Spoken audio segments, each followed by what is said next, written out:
Hello lovely students, I am your maths learner Adish Mathria.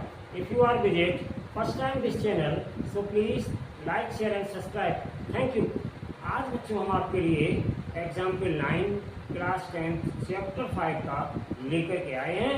पूरा ध्यानपूर्वक समझिएगा इसको, बहुत ही इम्पोर्टेंट क्वेश्चन है और कंपटीशन के मतलब से भी बहुत इम्पोर्टेंट क्वेश्चन है। ठीक है, let's start this problem means example 9।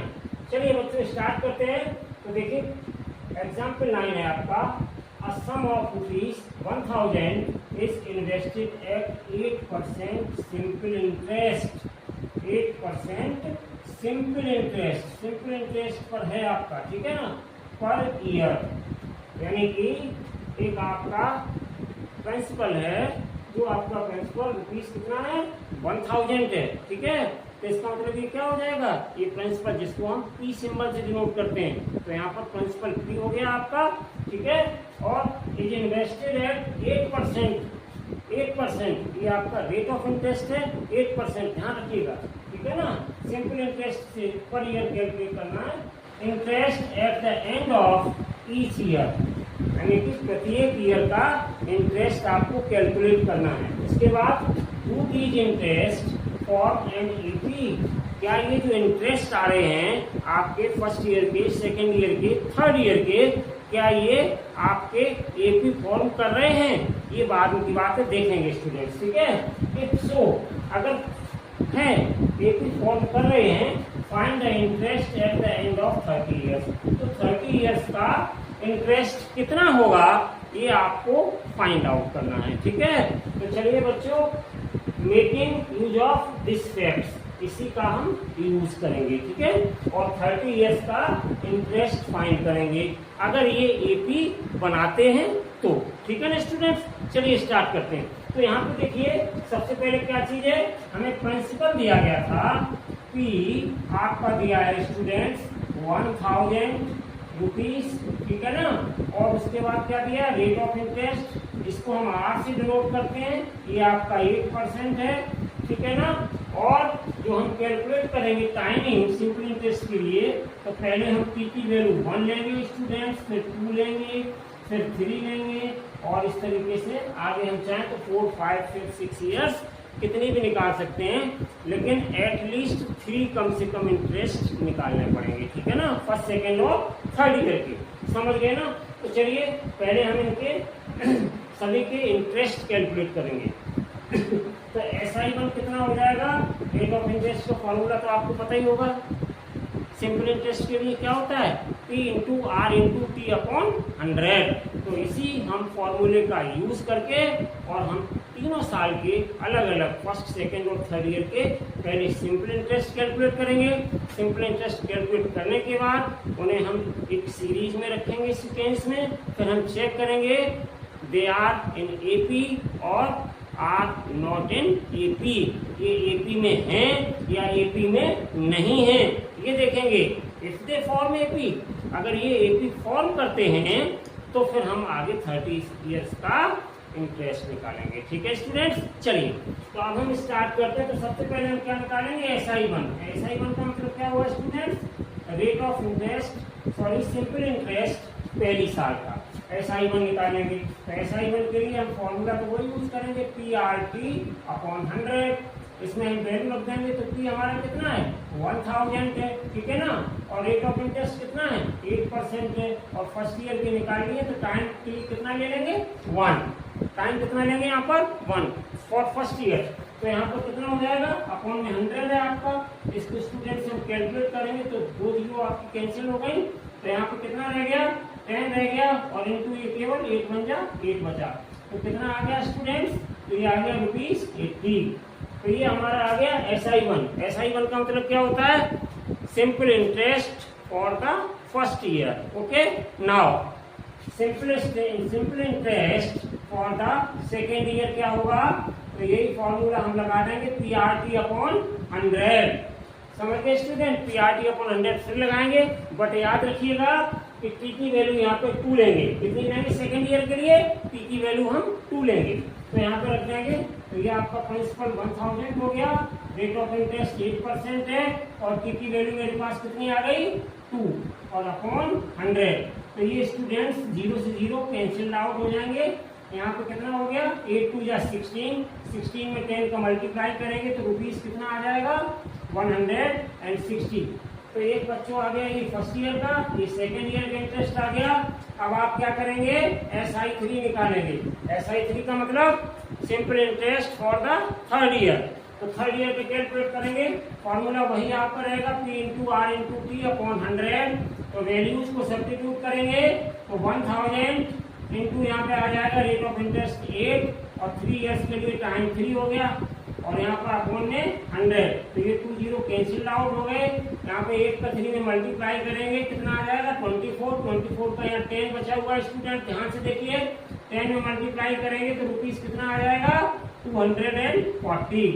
तो इस तरीके से थर्ड ईयर आप चाहें स्टूडेंट्स तो फर्स्ट सेकेंड और थर्ड ईयर्स का निकालने के बाद फोर्थ और फिफ्थ का भी निकाल सकते हैं, लेकिन हमने यहाँ पर एटलीस्ट 3 नंबर्स निकाल लिए हैं, मीन्स एक इंटरेस्ट के रूप में 3 नंबर प्राप्त कर लिए हैं। अब हम देखेंगे कि ये जो SI1 SI2 और SI3 हैं क्या ये AP फॉर्म कर रहे हैं। तो बच्चों हमने आपको इंट्रोडक्शन पार्ट में बताया था, अगर आपने नहीं देखा है तो हमारा इंट्रोडक्शन पार्ट जरूर देख लें इस चैप्टर 5 का अर्थमेटिक प्रोग्रेशन का, वहाँ पे आपको सारा कुछ मिल जाएगा। तो यहाँ पर हम क्या करेंगे कि इनको सबको किसमें लेंगे अरेंज करके रखेंगे इंटरेस्ट को। तो वी कैन राइट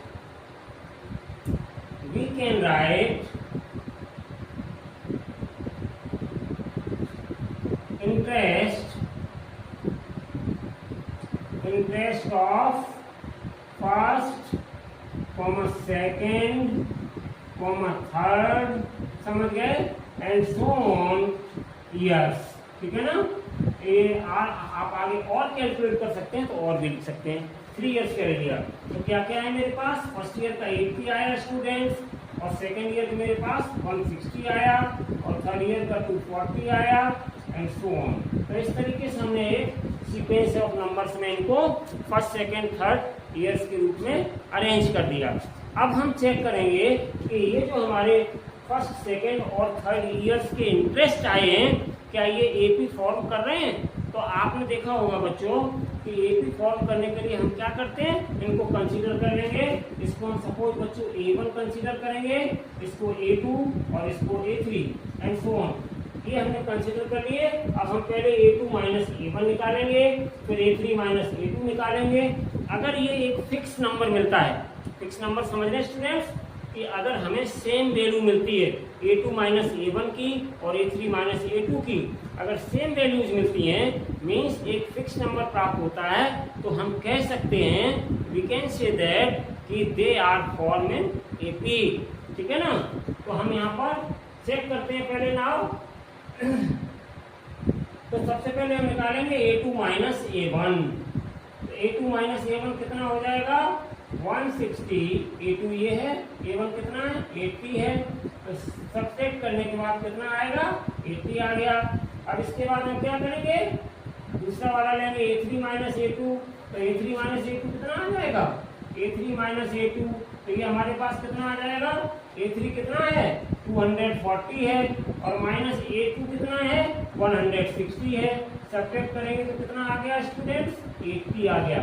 इसका मतलब क्या है, आगे और अगर हम निकालते हैं इंटरेस्ट और इसी क्रम में सब्ट्रैक्ट करते हैं तो फिर भी 80 आता। ठीक है ना स्टूडेंट। इसका मतलब क्या है कि ये हमारे सेम नंबर मिल रहे हैं, यहाँ भी 80 आया यहाँ भी आया, मतलब A2 minus A1 equals to आ गया A3 minus A2 equals to आगे फिर आ जाता A4 minus A3 and so on. एक फिक्स नंबर हमें मिल रहा है और जब हमें स्टूडेंट्स फिक्स नंबर मिल रहा है this means that the common difference ये बोला जाता है। क्या बोला जाता है अर्थमेटिक प्रोग्रेशन में, इसको जो सेम वैल्यू मिलती है हमें मीन्स एक फिक्स नंबर मिलता है, तो इस फिक्स नंबर को हम क्या कहते हैं कॉमन डिफरेंस। और ये जो कॉमन डिफरेंस है आपका ये बता रहा है कि एक फिक्स वैल्यू है, इसका मतलब ये आपका जो इंटरेस्ट निकला है फर्स्ट ईयर सेकेंड ईयर और थर्ड ईयर का, ये कह रहा है कि ये एपी फॉर्म कर रहे हैं। क्या फॉर्म कर रहे हैं? एपी फॉर्म कर रहे हैं, ठीक है ना।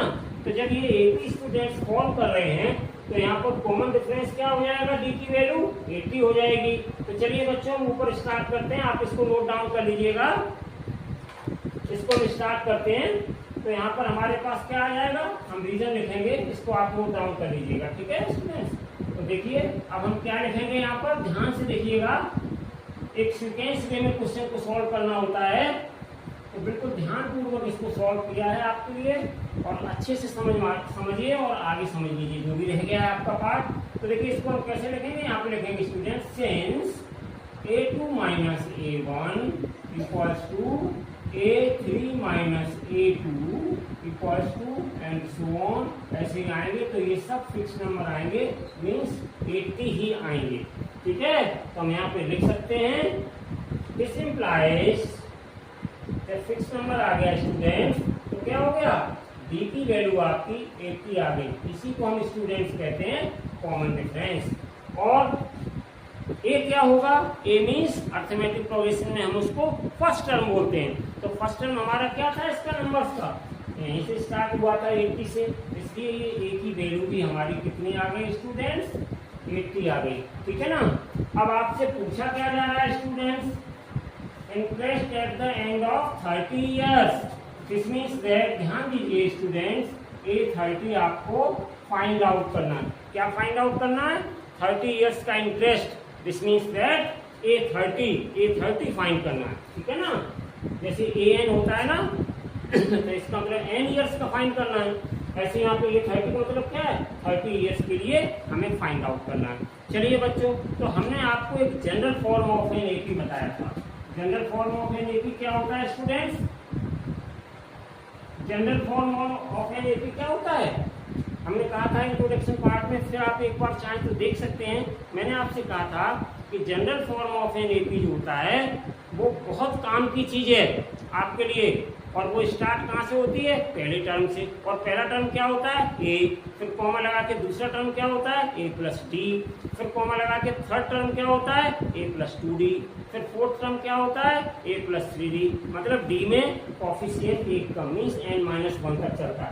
तो यहाँ पर स्टूडेंट्स, therefore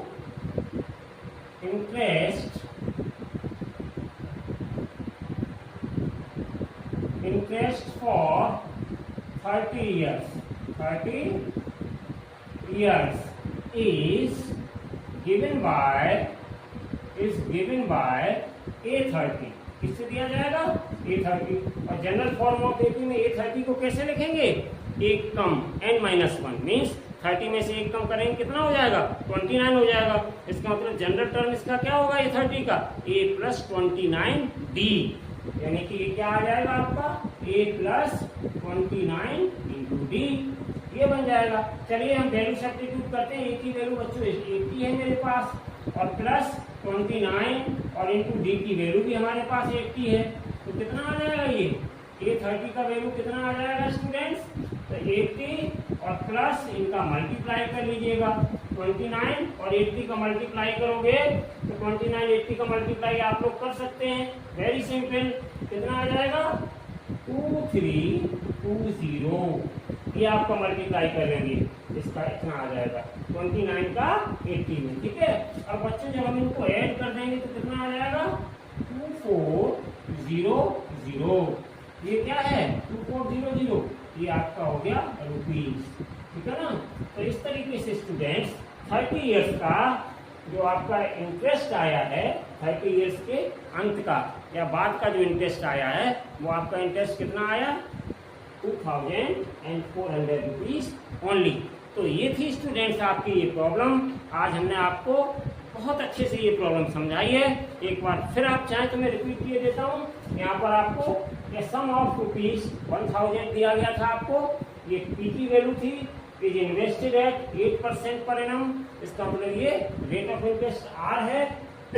सिंपल इंटरेस्ट से कैलकुलेट करना था पर ईयर से। Calculate the interest at the end of each year, per year, first year, second year, third year, okay. तो ये हमें कैलकुलेट करना था। उसके बाद do this interest form an AP, क्या ये एपी बना रहे हैं? यस, हमने चेक कर लिया।